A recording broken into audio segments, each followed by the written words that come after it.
How can I help? Yes, I suppose I can understand your curiosity, given the bond that connects us. Very well. I'll tell you a bit about myself. I was found to be strong with the Force at a young age, as most Padawans are. As a girl, I was given to the Order to be trained. When I joined the Order, I left my family on Tal Ravan, as all Padawans do. My family is still there, the last that I heard. I've had little contact with them, as it is discouraged. Relationships with family members are fraught with powerful emotions. Such extremes are to be avoided. Anger and hate are the worst, but even love can lead to folly. Like all who join the Order, I have learned to embrace the life I've chosen. I had to let go of my attachments to my family. It can be a hard lesson to learn. I was not on good terms with all of my family, but I do remember missing my father terribly for a long time.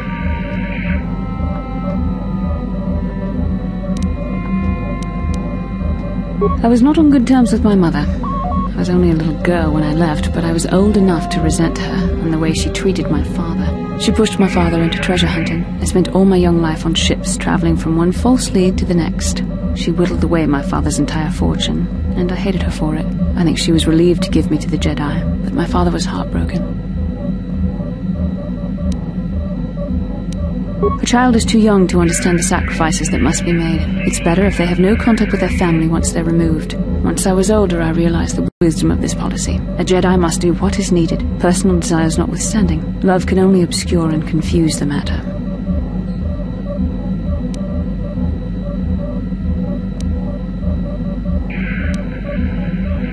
Even a Jedi cannot always control the feelings of the heart. We must do our best to guard against it, no matter what the cost. But some sacrifices are harder than others. I do not wish to discuss this anymore. I would rather return to our mission.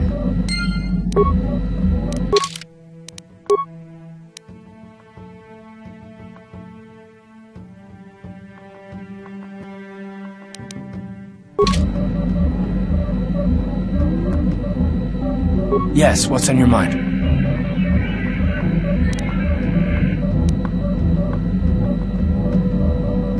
I'm not very good at this. I know I owe you an apology. More than one, probably. I was just so desperate to finally face Saul directly in the Battle over Terrace. And now the Jedi have us looking for these star maps. I know this mission is important, it's just, I feel a bit useless. I mean, I can fight, sure, but I'm no Jedi. All this feels completely out of my league.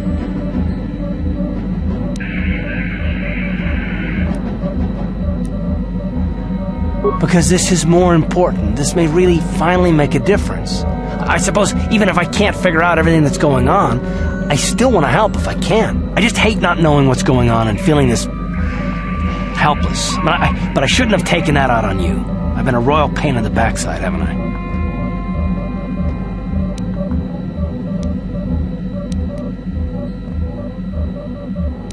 No, I do worry about it. I've traveled the lanes more than once. I should know better than this. So, I'm sorry. Will you accept my apology? Done. Let's get underway then, shall we, partner?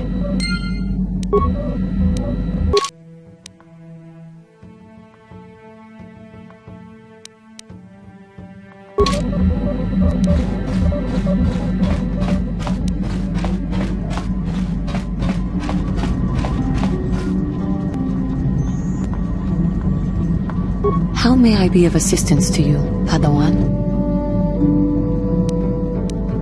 What is it you would like to speak to me about? I have been thinking much about our journey, and I am grateful and honored that you have accepted me with you. I am not used to such unbiased acceptance from one who is nearly a stranger to me. We KotOR do not make friends easily, or for long. Even on Dantooine I remained alone. Not ostracized exactly, but separate.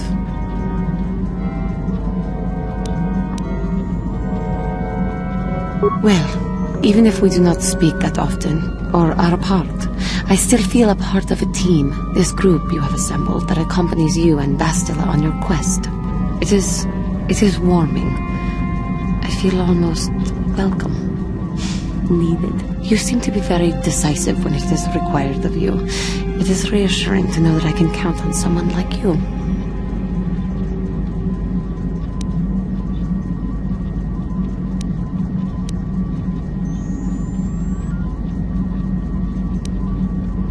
Yes, and that is my point. I find it difficult to explain.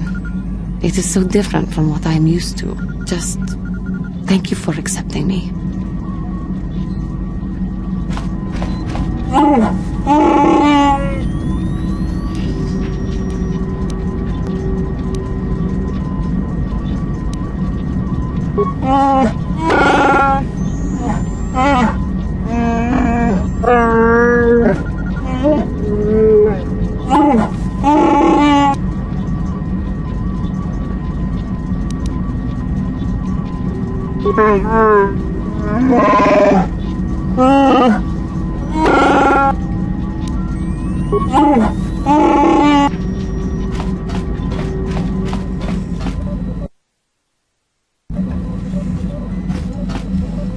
Got something on your mind, dude? It's a ship. To be more specific, it's your ship. You tell me. And that's about all I got to say about that. Now, let's get going. You got yourself a fast little ship? I'd forgot what engine sounded like. The closest thing to that on Kashyyyk is an uller in mating season. Ugh, frightful. Or it could be for the free food. What's the gunk that comes out of the synthesizer on this bucket anyway? Do you never clean the darn thing?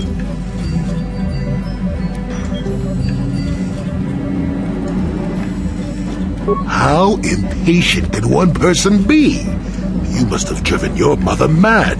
All that gurgling and fussing. Babies are cute, but annoying. You know, you remind me of someone else I knew ages ago. Pleasant enough fellow, great destiny. All of that. Breath like a bantha.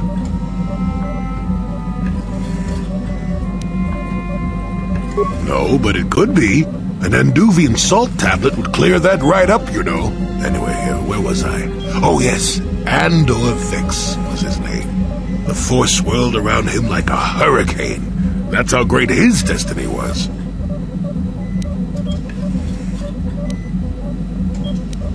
Well, it's not so much a hurricane as a slight breeze. But that doesn't mean anything. Destiny is sometimes in the eye of the beholder. Well, it turned out that poor Andor believed a wee bit too much in the infallibility of that destiny. That overconfidence turned out to be his downfall.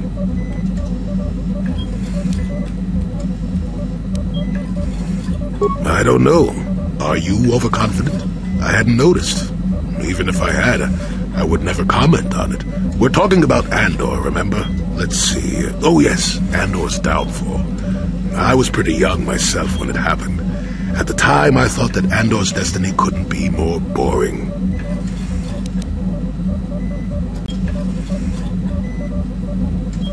Well, let's just say that I was a strapping young lad with a full head of hair, and Coruscant was a small town with a well. I was just about to abandon Andor to whatever the Force intended for him when his ship was overtaken by a Dimian warship. Now, you've probably never heard of the Dimians, but at the time they were a nasty lot led by a nastier overlord named Krat. Tall fellow, big teeth. Krat has us hauled onto the bridge of his ship for questioning, and that's when I knew that Andor's destiny was at hand. Swirling force, remember? Jedi here. Granted, I was just interpreting the signs, but we get trained in that sort of thing, more or less. Well, Andor decides that his destiny makes him invulnerable and starts making all sorts of demands. Free me now. I'm not answering questions. Blah, blah, blah. Don't you know who I am? Krat decides he's had enough and begins crushing Andor's neck. I told the boy he should have kept his mouth shut. I think he agreed, too, or this could have just been gurgling noises. Well, anyway. Finally, Krat has enough of Andor and tosses him aside into this giant energy intake shaft. Andor gets sucked in and starts bouncing around, screaming. Maybe Andor hit something sensitive on the way down, or just didn't agree with the reactor core. Next thing I know, all the ship's alarms are ringing. Everyone panics, and I run, barely making it to the ship in time before the explosion. Krat dies horribly, and the Dimians never quite recovered. Changed the political course of the entire sector for centuries to come. I'd call that quite a destiny, wouldn't you?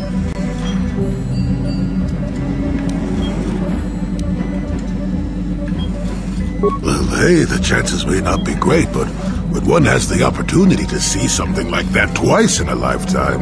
Anyway, go on. My throat is dry and you're making me cranky. Shoo!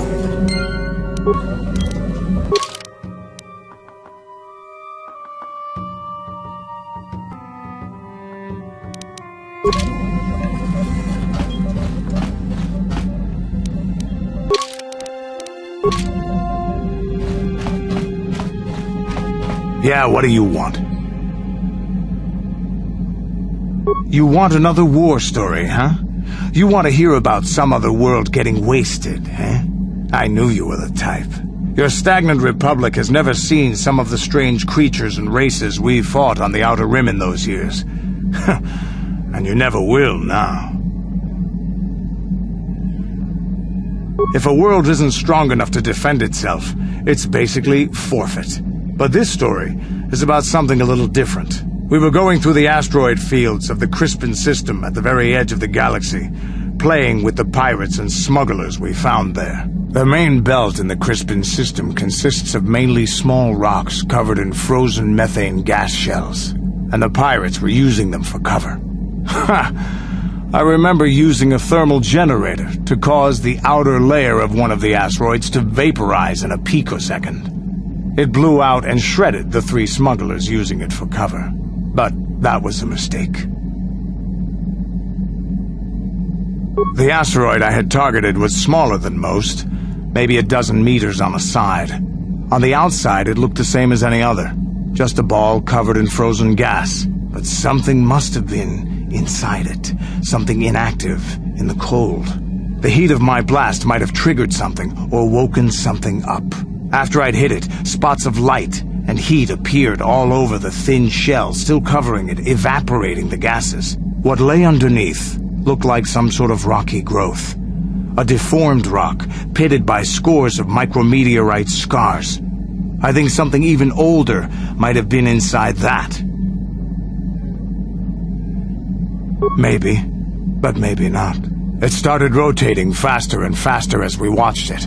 After a second, it started spraying fire, thermal projectiles that melted our armor like wax. We were caught completely by surprise. Before we could counterattack, it fled at an incredible speed. We couldn't catch it, but we could follow its hyperspace wake. We followed its trail as far as we could, heading away from the galactic core. When it finally led beyond the edge of our galaxy, we abandoned our efforts. Anything that wants to commit suicide in that great void is not worth our trouble trying to catch. That's the only story I have for now. I'll tell you some more stuff later if we get the chance. Is there something else you want to know? Your choice. I'm here if you want something done right.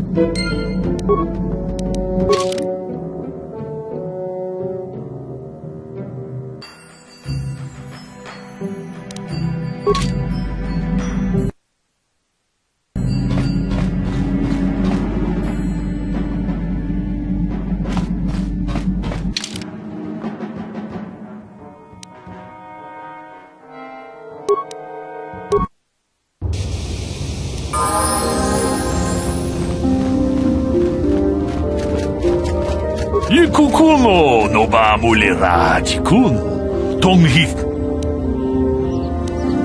chi gratulo da pograshi oneu komba chintomo muchuba loda nita ku ka jikun ida hodonga yikinku no ba mulet jeda badwana ni dibobo tong na bungsha no di hodonga kun honkabi wana kun bez ching Achuta, wonga kun pistol pi